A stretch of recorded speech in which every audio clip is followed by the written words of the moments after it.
Today's episode is brought to you by Forvis Mazars. SoundCartel.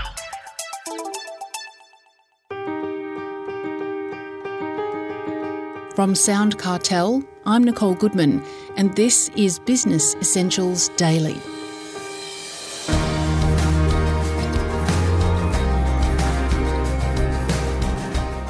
Is swearing tolerated in your workplace?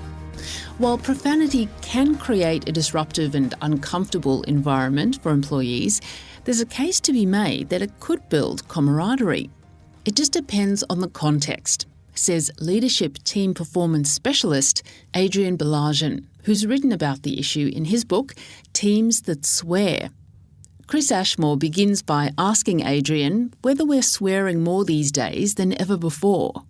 Well, there is research to suggest that there's a generation divide, that when it comes to swearing, that Generation Zs, people born after 1996, that they're much more comfortable and much more frequently using stronger language. And that's comparing to people aged between that 55 and upwards. So it's definitely in the younger age groups, there's more swearing that's happening and then people are much more comfortable with it. Are there different types of swearing? Yes, according to Caroline Kavstek, who's a linguistics research student in Australia, she talks about 4 types of swearing. I actually think there's 5.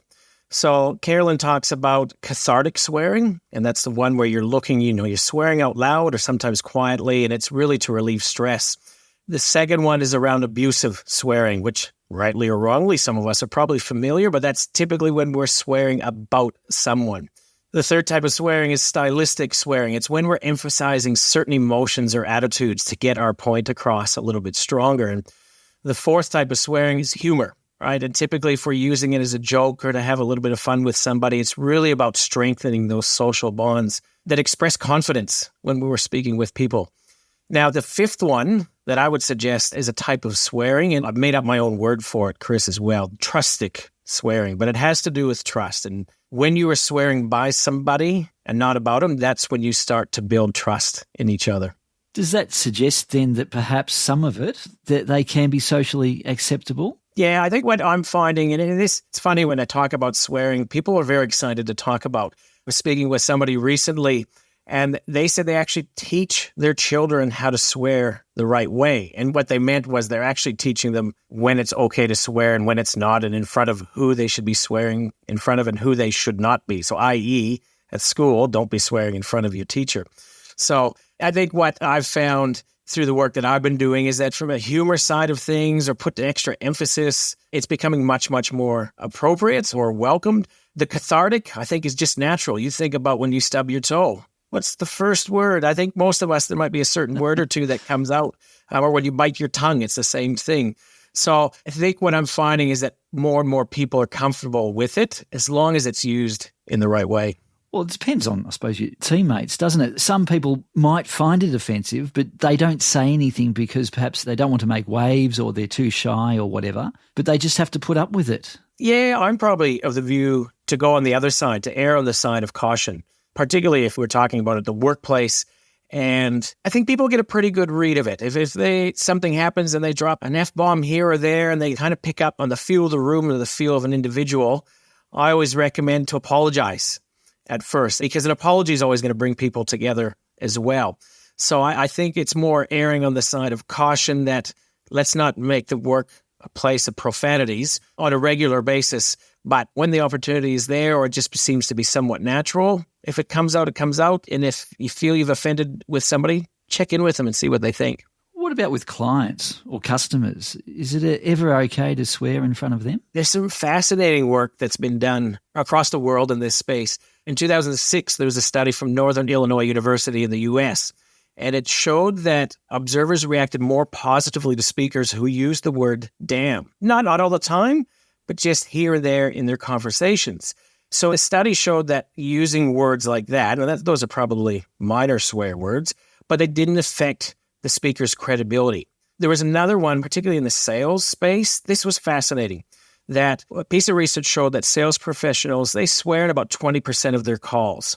But the really, really fascinating piece that came out of this work was shown that if a client swears and a salesperson mirrors that, that they found that they increased their conversion rates by 8% compared to somebody who didn't swear at all, if one of the clients did, compared to somebody who doesn't swear at all. Now, you argue in your book there's a case for swearing in teams.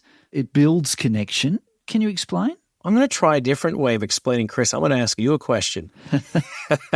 If you think about somebody who you would swear by, or somebody you'd feel comfortable swearing in front of, think of that person, but I'd like you to think about, why do you feel comfortable? Because I know this person extremely well. That's probably the main reason, and I feel comfortable that we've had a past relationship where we've both been able to banter off each other and tell jokes that probably wouldn't be appropriate in front of other people. When you say that, Chris, what I'm hearing is you've got a high level of trust in them. That you can be that way. You're not going to be judged. They're not going to look at you poorly. They're not going to react negatively. And that's exactly what some research that was done in New Zealand is, that there was a group that was looking at teams, and what they want to be able to see is going, what is the difference between the teams that performed really well as a group versus the ones that performed really poorly? And what they found is in the teams, one of the characteristics that came out of the high-performing teams was that they had a high level of trust. So what they wanted to do is going, well, what are they doing that demonstrates that trust? And one of the traits of those teams that at the highest levels of trust is that the people were actually swearing more amongst each other. And when they talked to the members in those teams, what they found is they said, look, I feel like I can be myself. I can drop my guard. I'm not going to worry that anybody's going to be think that I'm a jerk or that I've got ill intent. It's just who I am, and sometimes it's funny and sometimes it's just reactionary, but they felt that they could just be themselves. And I think that's what's really important in teams is when you can drop your guard, when you don't have to worry too much about what other people are going to think, you can just say your idea, you can put it forward. That's going to drive the best outcomes for teams. So that's where, when you're swearing in teams, what the research showed essentially is that swearing builds trust amongst groups. And who doesn't want more trust in your team? Absolutely. Does it come down to how you swear? Absolutely. So there's a couple of things when I'm talking about teams. And when I use this concept of swearing amongst teams as really a fun way to get people to think about how they work together. So I will ask questions, what's your favorite swear word, and who do you swear by, and when do you swear by them? When it comes to the workplace, there's definitely a right way to swear. So when you're swearing by somebody, great. When you're swearing about somebody or you're swearing about somebody's work in the negative way, not so good. If you're swearing with them, tick mark, that works. Or for them, yep, great. But when you're swearing about people behind their backs, that's when trust starts to drop. Even the people you're swearing with, but about somebody else, people often start to think, ooh, what are they saying about me when I'm not around? So how you swear can be the difference between a team that truly shines versus the opposite when teams start to sink. Right. Well, I suppose in summary then, swearing, it's a powerful tool. If it's done well, it can be great for the team. But if it's done poorly, it can be absolutely devastating. There are cases, and I just spoke with somebody last week who have had warnings against them because of their swearing. A leader I know had a bullying case brought against them, and they went into mediation. And the only thing that could be proven factually was that the leader swore at them, or actually they swore about their work. And that was the only thing that could be used against them from a factual perspective. And it resulted in a first and last warning for this leader. So it can be, as you say, it can be quite devastating. Negativity breeds negativity, and it just brings those downward spirals when you're swearing about somebody's work or about somebody. So you have to get it right and you have to be careful. That was author and leadership team performance specialist Adrian Baillargeon.